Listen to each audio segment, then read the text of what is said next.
آنکھوں سے عرش مولا کی تجلیات اور انوار کو بے حجاب دیکھتے ہیں. آج بھی اللہ رب العزت نے ایسے اہل اللہ کو اس زمانے میں پیدا کر رکھا ہے.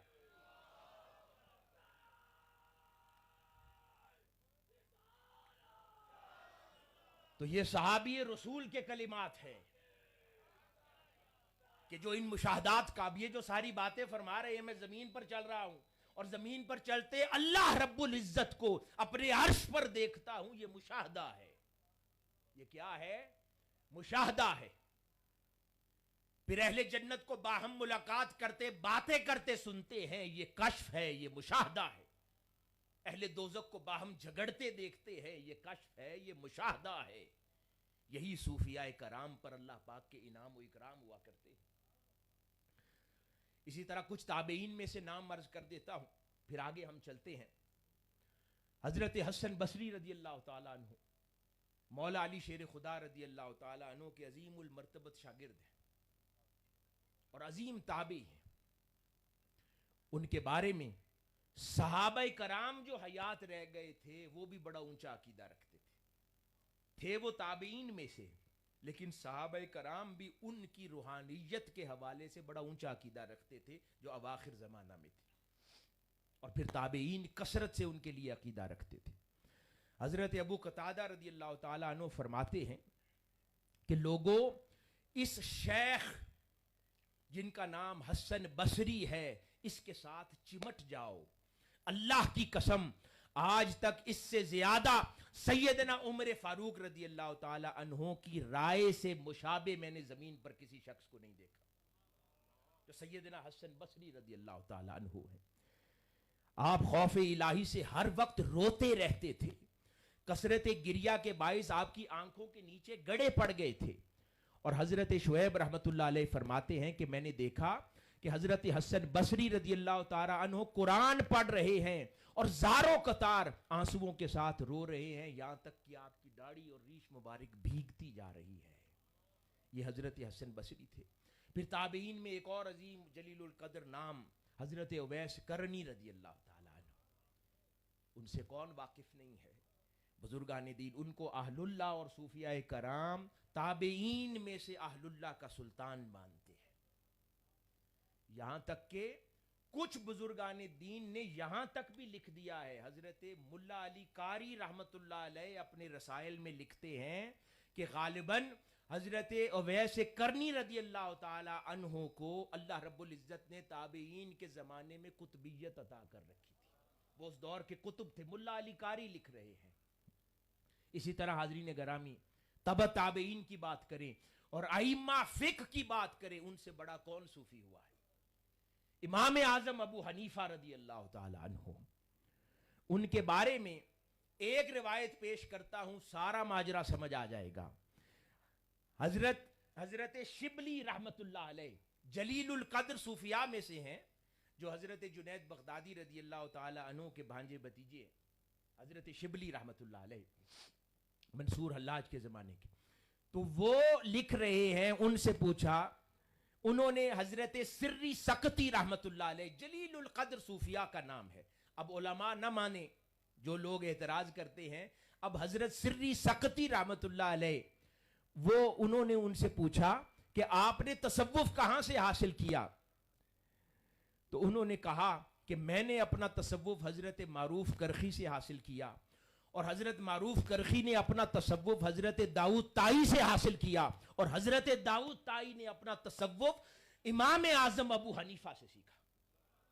اب یہ بات فقہ کی نہیں ہو رہی، اب یہ بات حدیث کی نہیں ہو رہی، یہ بالکل صوفیاء، معروف صوفیاء کی جماعت وہ کہہ رہے ہیں کہ میں نے اپنا تصوف معروف کرخی سے سیکھا، انہوں نے داؤد طائی سے سیکھا اور حضرت داؤد طائی نے تصوف امام اعظم ابو حنیفہ سے سیکھا. یہ صوفیاء ہیں.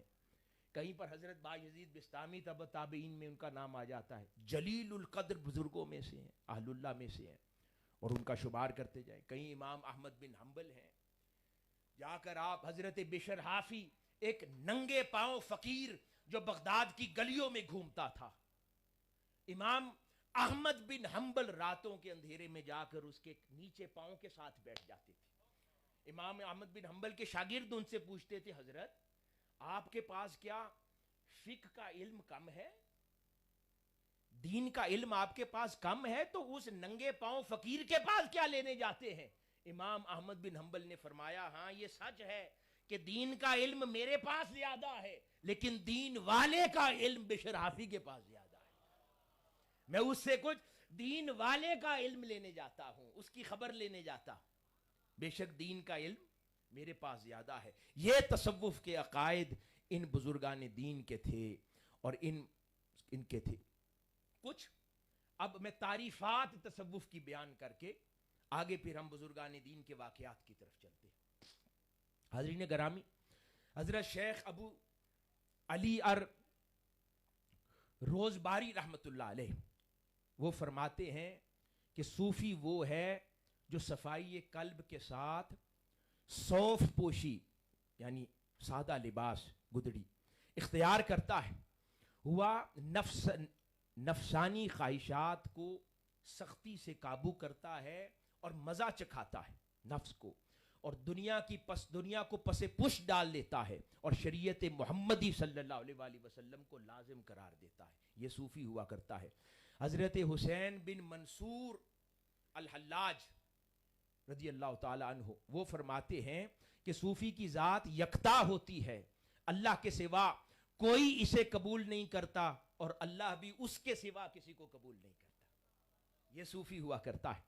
اسی طرح حضرت ابو حمزہ بغدادی رحمت اللہ علیہ لکھتے ہیں کہ سچے صوفی کی علامت یہ ہے کہ وہ مالدار ہونے کے بعد بھی فقر پسند کرتا ہے، عزت دار ہونے کے بعد بھی چھپا رہنا پسند کرتا ہے، شہرت کے بعد بھی مخفی رہنا پسند کرتا ہے، اور منافق صوفی کی علامت یہ ہے کہ اللہ رب العزت نے اس کو مخفی حال دیا ہو اور وہ زور لگا کے مشہور ہونا چاہے، اللہ رب العزت نے اس کے لیے فقر اتارا ہو اس کے حال کے لیے، اور وہ دنیا سے لڑ لڑ کے مالدار ہونا چاہے، اللہ رب العزت نے اس کے لیے کوئی عہدہ نہ رکھا ہو لیکن وہ اس عہدے کے پیچھے مرتا رہے۔ یہ وہ فرماتے ہیں کہ یہ منافق صوفی کی علامت ہے۔ اسی طرح حضرت جنید بغدادی رضی اللہ تعالی عنہ کے پوچھا گیا صوفی کے بارے میں تو فرماتے ہیں کہ صوفی زمین کی طرح ہے، اسے ہر نیک اور برا آدمی روند دیتا ہے۔ صوفی بادل کی طرح ہے جو ہر ایک پر سایہ کرتا ہے، صوفی بارش کی طرح ہے جو ہر ایک کو سیرابی عطا کرتا ہے۔ اسی طرح حضرت شیخ نوری رحمت اللہ علیہ فرماتے ہیں کہ صوفی کی تعریف یہ ہے کہ اسے محتاجی کے وقت سکون ملتا ہے، اور اگر کچھ پاس ہو تو اسے بانٹ دیتا ہے، اظہار کرتا ہے۔ حضرت شبلی رحمت اللہ علیہ فرماتے ہیں کہ صوفی مخلوق سے کٹ کر اللہ کا ہو جاتا ہے، جس کے حوالے سے پھر ارشاد باری تعالیٰ لاتے ہیں وہاں پر کہ اللہ رب العزت فرماتا ہے اور اب میں نے تمہیں اپنے لیے چن لیا ہے، یعنی یہ وہ لوگ ہیں جنہیں اللہ پاک اپنے لیے چن لیتا ہے۔ اسی طرح حضرت بو تراب نقشنجی رحمت اللہ علیہ فرماتے ہیں کہ صوفی وہ ہے جس کو کوئی چیز گندا نہ کر سکے اور ہر چیز اس کے لیے صاف اور پاک ہو جائے۔ اور حضرت سہل بن عبداللہ تستری رحمت اللہ علیہ فرماتے ہیں کہ صوفی وہ ہوتا ہے جو گندگی سے پاک ہو، غور و فکر میں مصروف رہتا ہو، اور دنیا سے منقطع ہو، واصل باللہ ہو، اور اس کی نظر میں سونا اور مٹی کا ڈھیلا برابر ہو، وہ دنیا اکٹھی کرتا نہ پھرتا ہو، وہ صوفی ہے۔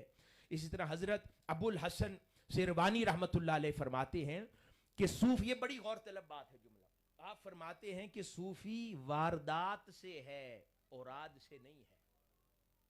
صوفی واردات سے بنتا ہے، اوراد سے نہیں بنتا۔ مراد کیا ہے کہ صوفی کیفیات سے بنتا ہے، فقط ذکر اذکار سے نہیں بنتا، فقط تسبیح پھیرنے سے صوفی نہیں بنتا، کیفیات کے وارد کرنے سے بنتا ہے، یعنی باطن کی زندگی پلٹ جائے، کایا پلٹ جائے، اخلاق سنور جائے، جینے کا انداز بدل جائے، دنیا سے لین دین کا تعلق اس کا بدل جائے، اس میں امانت داری آ جائے، اخلاص آ جائے، حلال آ جائے، تو واردات سے صوفی بنتا ہے، فقط ذکر اذکار سے نہیں۔ حضور سیدنا غوث العظم رضی اللہ تعالی عنہ آپ ارشاد فرماتے ہیں کہ صوفی کی تعریف یہ ہے کہ صوفی وہ ہے جو آفات نفس سے پاک ہو، اس کے دفاع سے خالی ہو، اس کے اچھے راستوں پر چلنے والا ہو،